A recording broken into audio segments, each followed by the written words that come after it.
food cans used to be soldered with lead compounds, so much so that people living off of canned food may have died from lead poisoning. Thankfully, this is no longer a problem in the United States. Lead contamination was actually one of the first priorities of the FDA before it was even called the FDA back in 1906. It's great that newspapers now have online archives going back a century, so we can read about landmark historical events like FDA proposes lead-soldered cans be banned way back yonder in 1993, going into effect 1995. Evidently, it was complicated, because lead solder was grandfathered in as a prior sanctioned substance. Now that the lead is gone, though, are canned foods healthy? It primarily depends on what's in the can. If it's Spam Dandy, I'd probably pass.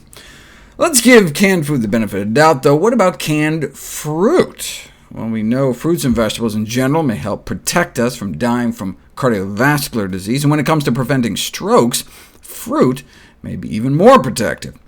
But whether food processing affects this association was unknown. This study found that unprocessed produce, mostly apples and oranges, appeared superior to processed produce, but that was mainly orange and apple juice. I mean, no surprise whole fruit is better than fruit juice. What about whole fruit just in a can?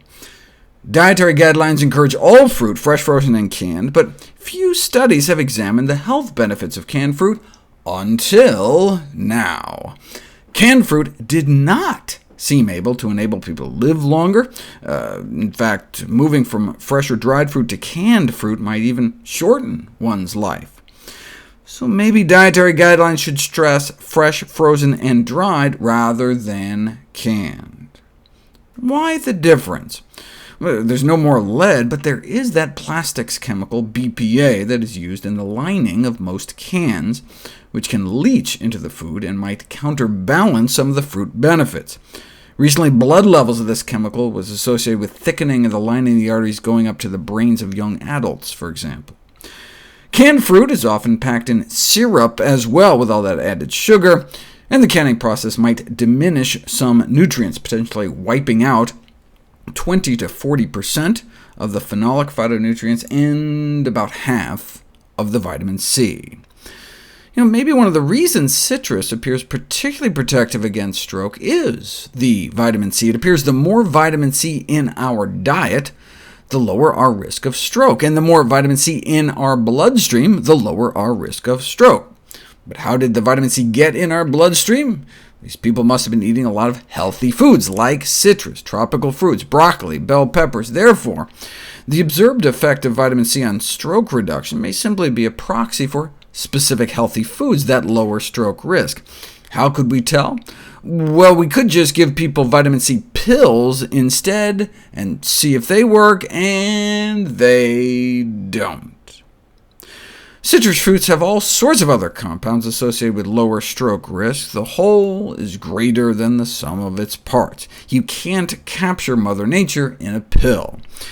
It's like the apocryphal beta-carotene story. Dozens of studies show that people who ate more beta-carotene-rich foods, like greens and sweet potatoes, and therefore had more beta-carotene circulating in their system, had lower cancer risk.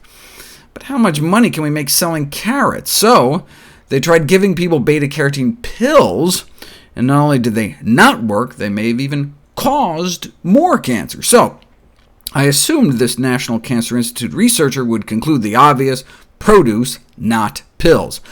But no, maybe we should have tried lower dose pills, or maybe alpha-carotene pills, or pills with other phytochemicals, or multiple combinations. After all, it's likely that neither the public nor the scientific community will be satisfied with recommendations concerned solely with mere foods.